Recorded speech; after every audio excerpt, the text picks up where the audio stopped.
Can anybody hear me? I can hear you. Good. Yeah. Well, I switched machines. I'm on a new machine, so I guess we're back, and I think we're okay. Well, we're still not okay because we wanted to share a video. I'd love to see a video. I love videos.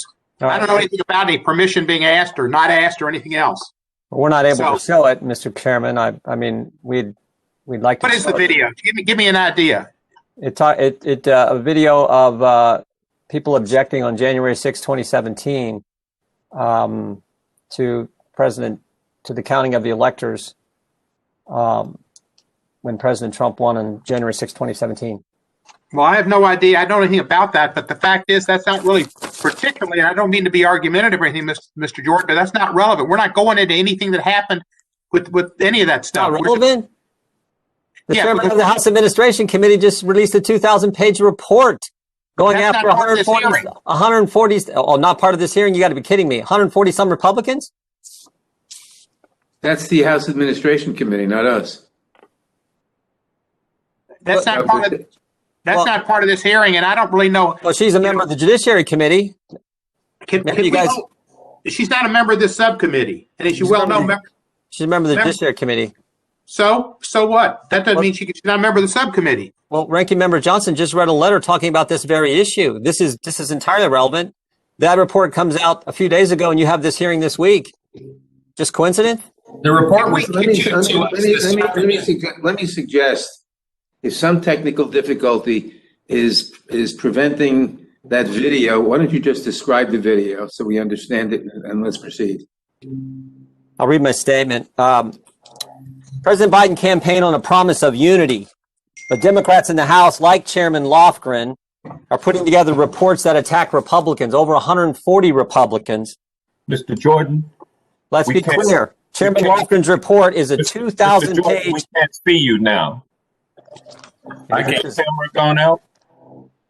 I can see him fine. I can't see him, and I can't see anybody other than myself now. I see Mr. Jordan has just popped back on. I mean, this has just been, it took us 30 minutes to get on to it was such a mess. I mean, this is a comedy of errors, this whole hearing. Democrats in the House, like Chairman Lofgren, are putting together reports that attack Republicans. Chairman Lofgren's report is a 2,000-page political opposition dossier put together at taxpayer expense. Think about that. Taxpayer dollars used to target fellow members of the United States Congress. Chairman Cohen went on television and accused without evidence Congressman Boebert of helping criminals storm the Capitol without a bit of evidence. Other Democrats have filed frivolous resolutions to censor or expel Republican members. Mr. Jordan, would you yield for a minute? So much for unity. Be happy to yield to the chairman. Thank you. This has never been made clear. All I said on television is I saw Miss Boebert going with a group of people in the tunnel. I then said I didn't see anybody involved in the insurrection, and I also said this very well may have just been the historical record of her getting sworn in for the first time, and people wanted to go see it. Come on. You said go to CNN, Jim. Go to CNN, and you'll see that. How about I read your quote? She's not on the home team. She was with the visitors. How about that quote? That she's not on the home team.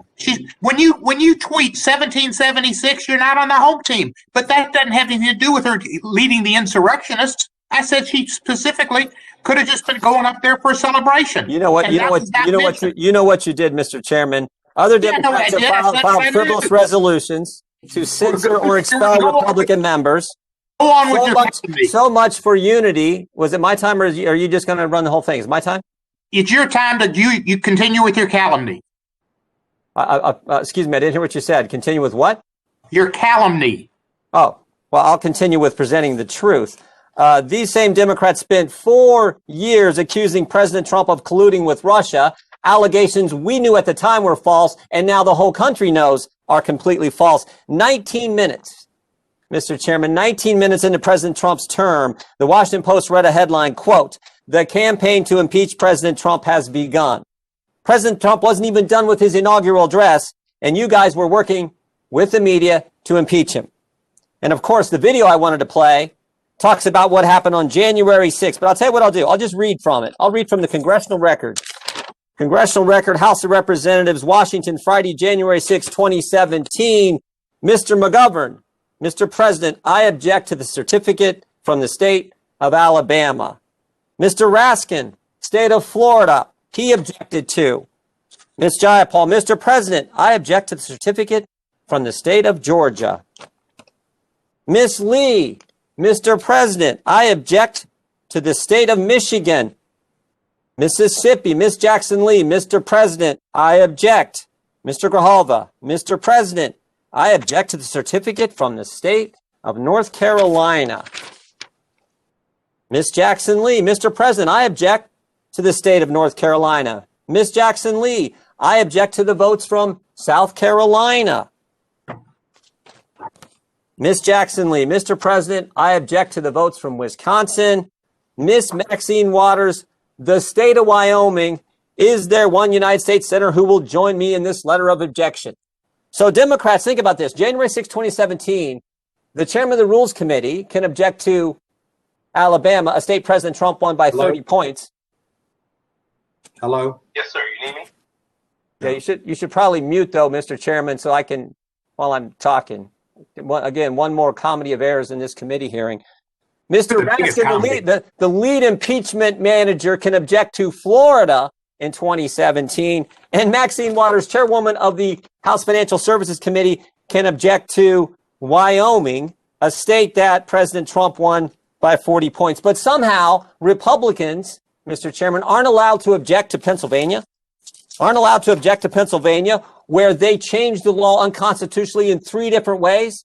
Pennsylvania law says the election ends at 8 o'clock on Tuesday. The partisan Supreme Court went around the legislature, said, no, it's going to end on Friday.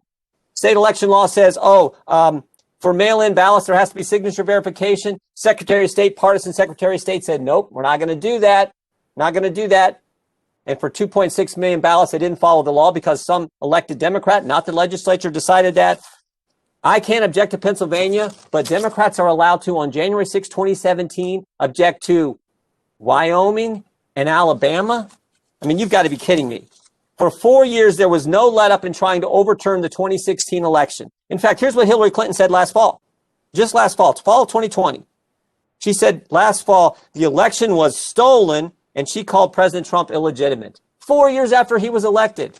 But somehow when Republicans object on January 6, 2021, to unconstitutional changes made in key swing states, somehow that warrants a 2,000-page political dossier by the chairwoman of the House Administration Committee. And now you're going to have a hearing